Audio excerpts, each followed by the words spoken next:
একটা অন্যায় তো বাংলাদেশে 1999 জন বাপ মা করেন। বেশিরভাগ বাবা মা এই জায়গায় এসে ভালো মানুষের পরিচয় দিতে পারেন না, মুসলমানের পরিচয় দিতে পারেন না।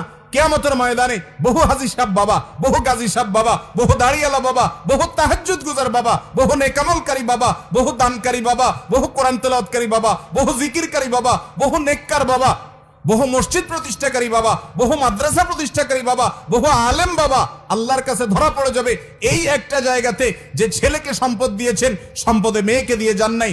নিজে যে জীবিত থাকতে অন্যায় করে গেছেন, সেটা হলো সম্পদ থেকে মেয়েকে বঞ্চিত করা। মনে করে যে মেয়েকে দিলে লাভ কি, এটা তো পরের বাড়িতে চলে যাবে, ঠিক না?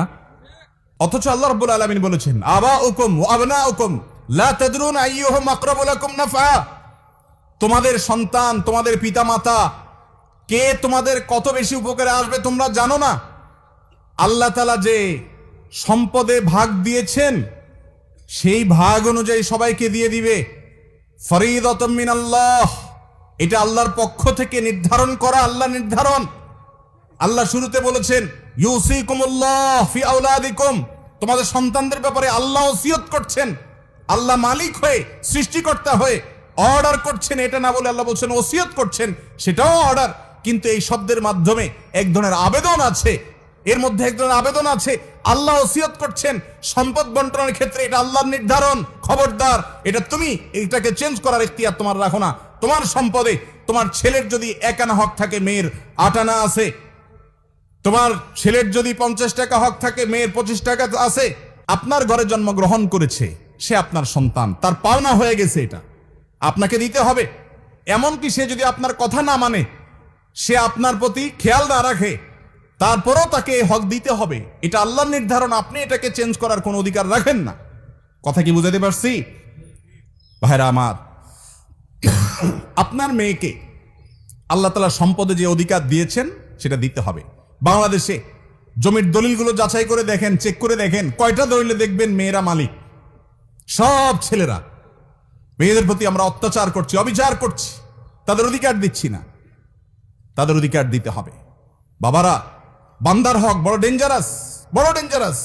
ইয়াউমা ইয়াফিরুল মারউ মিন আখিহি ওয়া উম্মিহি ওয়া আবিহি, কিয়ামতের দিন সন্তান বাপকে দেখে পালাবে, ছেলে মেয়ে পরিচয় দিবে না সেদিন। আপনি এর আশা করেন না যে আমারই তো মেয়ে। অনেক বাপ মা আছে নিজের এই অবৈধ কর্মটাকে হালাল করার জন্য মেয়েকে ডেকে বলে, বা মা তোমাদেরকে আল্লাহ অনেক দিচ্ছে, এখন তোমরা তো যাই হোক বিয়ে শাদী হয়েছে, খরচ টরচ করছি, এখন এগুলো আমি এদেরকে দিতে চাই, তোমরা কি বলো? তো মেয়েরা শরমে পড়ে, লজ্জায় পড়ে, কি আর বলবে, ঠিক আছে আব্বা আপনি যেটা ভালো মনে করেন। হয় না, হয় না এরকম অন্যায়, অবিচার, কোনো কাহিনী চলবে না। মেয়েকে জিজ্ঞাসা করা যাবে না। কেন জিজ্ঞেস করবেন? জিজ্ঞাসা করা মানে তাকে লজ্জায় ফেলে দেওয়া। বাধ্য হয়ে সে দিতে চায় না। ভাইদের সামনে, সবার সামনে জিজ্ঞাসা করবেন, সে বলবে না আমারটা আমাকে দিতে হবে, তাহলে তো ভাই বলবে বিটা তোমার আর জায়গা নাই। এগুলো অন্যায়। সে তার সম্পদ এখান থেকে নেওয়ার পরেও আজীবন সে ভাইয়ের বিটা আসতে পারবে, তার রাইট। কারণ ভ্রাতৃত্বের বন্ধনের কারণে ভাই বোনকে দেখবে, বোন ভাইকে দেখবে, এটা তাদের কর্তব্য পারস্পরিক। মা বাবারা এ অন্যায় করবেন না। সম্পদ দেওয়ার ক্ষেত্রে বৈষম্য করবেন না, বান্দার হক নষ্ট করা হয় এক্ষেত্রে। সন্তানের বিষয়ে এটা খেয়াল রাখবেন। এর পাশাপাশি সন্তানের মধ্যে সমতা বজায় রাখতে হবে। একজনকে মহব্বত করতে গিয়ে আরেকজনকে জুলুম করতে পারেন না। বিদেশ থেকে এক সন্তান টাকা কামাই করে পাঠাইছে, সারা জীবন টাকা আপনার নামে পাঠাইছে, আপনি জমি লিখে দিলেন আপনার নিজের নামে, এরপরে যেগুলো টোটো করে এলাকায় ঘুরছে ওইগুলোকেও জমির ভাগ দিয়ে দিলেন, আর ওই বেচারা তার জীবন শেষ করলো কামাই করতে করতে।